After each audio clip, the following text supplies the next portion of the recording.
Hello everyone, I'm Patiji and today I'm going to talk about depression. So in this video I'm going to talk about the causes, the symptoms. I would also be presenting a research in front of you, the available treatment, what is the limitation for the treatment, and would also be presenting few statistical information in front of you. So let me start with the stats first. 1 in 4 people, they have gone through depression at some stage in their life. So you can say that 90% of the people, they have gone through stress, anxiety, such kind of symptoms in their life. 40% of the countries, they have no mental health policy. India itself accounts for 36% of suicide death rate, which is surprisingly more than the COVID mortality rate. And even the number of beds in the hospital for the mental health condition, they are very less. And we all know that with the availability of yoga, Ayurveda, breath work, meditation, a person, if at all a person uses these techniques, he or she would be successful to come out of depression. So what is the reason for depression? Why does a person go through depression? What are the causes? It could be they must be having some kind of problem in their relationships. He or she must be going through a divorce, or maybe some kind of relationship problem. Maybe he may not get along with his employer, so the job stress could be one of the reason.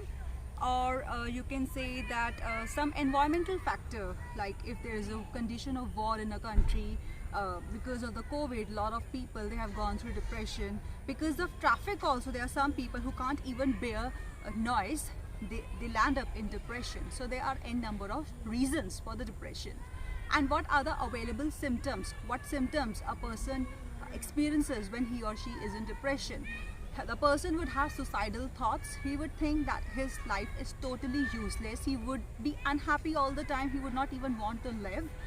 And there must be like insomnia condition, breathlessness, palpitation, and weight gain. These are the available symptoms. So the medication which is prescribed by the doctors, even those medicines, they have their own limitations, because first, each and every medicine, we all know, they have their side effects.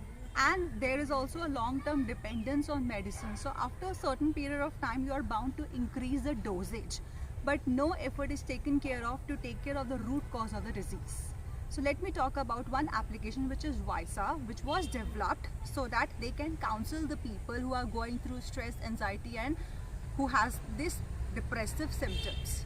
So they have this active chat support, so your identity would be anonymous, and the fear that most of the people have to be stigmatized, which is one of the only reasons why they don't even want to go out and seek medical help. So that stigma would also not be there, because there is an option to keep your identity as anonymous. And it is also a wonderful technique which is adopted, and the government of Singapore, they like this idea very much, and they have given it to the citizens free of cost. And we know that in depression, your immune system is suppressed. There is decreased level of dopamine in the body.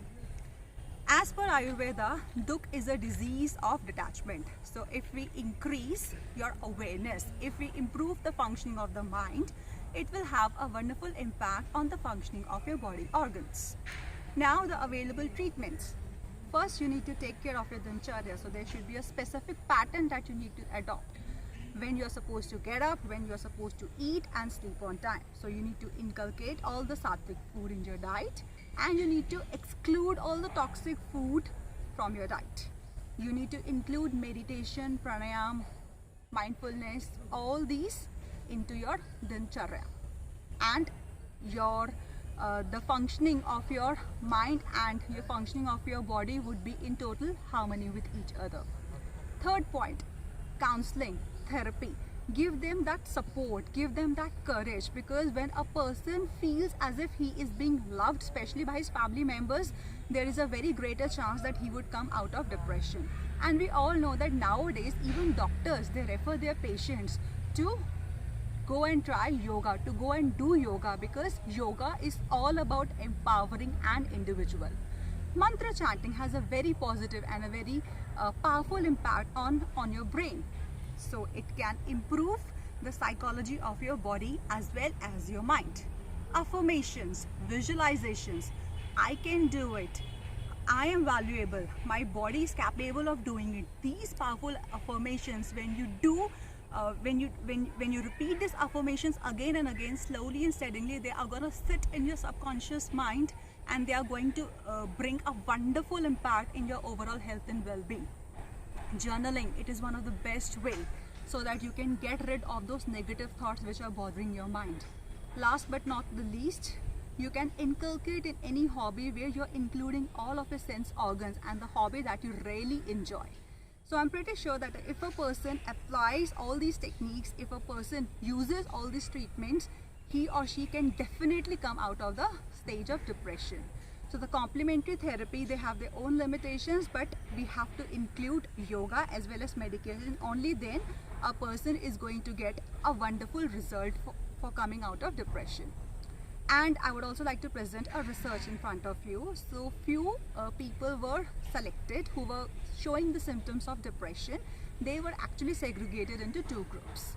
One group was given only medication. They were only given medicines. Other group, they were actually in the charge of some yoga therapist. So every day for 1 hour, they were given yoga therapy. So every day they used to do yoga. Every day they were filled with positive affirmations. They used to do Yog Nidra. They used to include pranayam and everything. They used to have good food, sattvic food in their diet. So after a certain period of time, when the survey was completed, they were even told to practice yoga at their home by themselves, and their home performances, their home practices, they were monitored by their family members.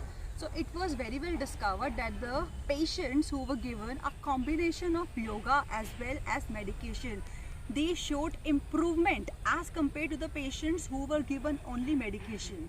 So thus it is very well established that with a combination of yoga and medicine, and definitely with a positive attitude, you can definitely come out of this disease, which is depression. And this survey was done by National Institute of Mental Health and Neuroscience. So last but not the least, I would like to sum up by saying this thing, that with proper attitude and by adopting a proper dincharya, because this is very important. This is a very minute point, but it is one of the most important point, because once our dincharya, our sleeping, our wake up and our eating pattern is taken care of, once we remove all the negativity, we certainly have that potential to rise above our circumstances, and our life can certainly blossom. So with this, I would like to sum up my essay. Thank you so much. Hari Om.